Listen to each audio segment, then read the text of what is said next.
Welcome back, everyone. If you could please like and subscribe, I would really appreciate it. So people ask me all the time about set design. So today I wanted to make a video with 3 quick tips that you can use during your next photo shoot. So the very first thing that you want to consider when it comes to set design is color harmony. That's just making sure that all the things in your picture work well together.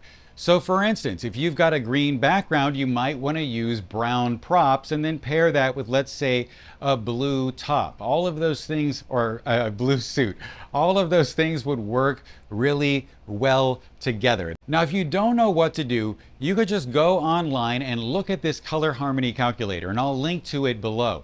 You start off by putting in your first color, maybe that's the model's outfit, and then it will give you complementary, triadic, tetradic, all sorts of other different types of color harmony, and it will show you these swatches down here that will give you a good idea as to what you could do to pair with that. So on this shoot that I did today with Derek, I used monochromatic color harmony by putting him in a black suit in front of an all gray set, and then his skin tone was the only color in the shot. Now you're looking at me right now, and I've got this olive green tone, and then I've got that blue tone in the background, and then I've got these reddish brown colors back here with the props and the brick, and that's an example of tetradic color harmony. So just make sure during your next shoot that all of the colors work well together when you're designing your set, and things should work out pretty well.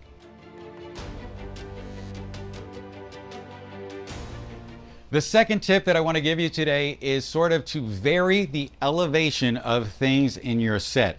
Notice that right now I've got this ladder over here and it's a little lower than me. Then of course on this other side I've got 2 blue backdrops and they're layered there, and that sort of is creating layers from the front to the back, and then there's the brick wall of course behind me. All of these things are giving interest. During this look that I did here with Derek, you'll notice that I've got the ladder which is coming up close to the height of his head. He's then seated on the stool. That's a different elevation. And then down here at the bottom, he's got this box that he can put his foot on. And that's giving me a lot of different elements from the top to the bottom. And then of course I've got the layered backdrops and the brick wall back there, and that's giving me variations in elevation up and down and variations in depth front to back. And so that's what you want to look for. A lot of times you see me use a ladder. It's not because I love ladders, it's because a ladder is a very easy prop to use to give you height in the scene that will come up closer to a standing model's head. But before we move on, I just wanted to say that if you enjoy learning from me in these videos, you probably would also enjoy learning from me in person. And soon I'll be teaching workshops in Denver, Chicago, and Orlando. So for more information, just go to johngress.com/workshops.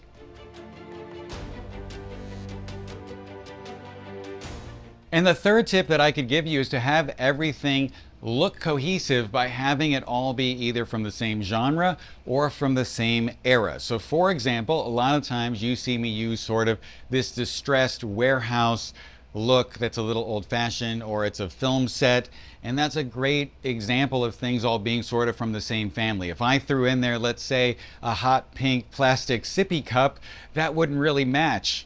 But that would be great in a lifestyle shot of a modern kitchen. It could work in there. So another example, like let's say you're doing that old Hollywood style sort of shoot.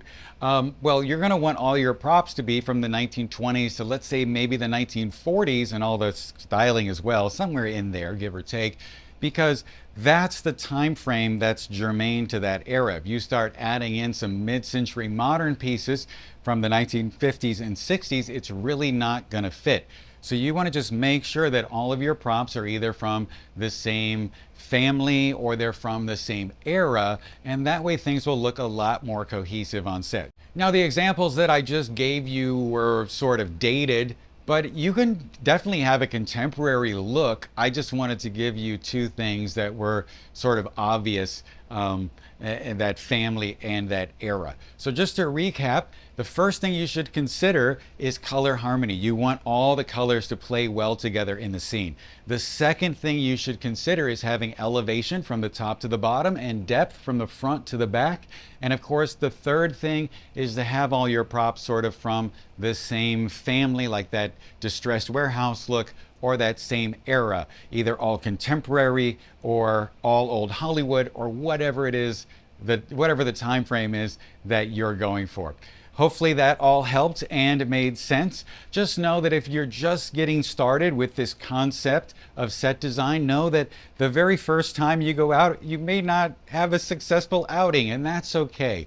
What really matters is that you get better every time that you shoot. I know that I improve every time that I go out into the studio and try something new. So just keep at it and you will improve over time.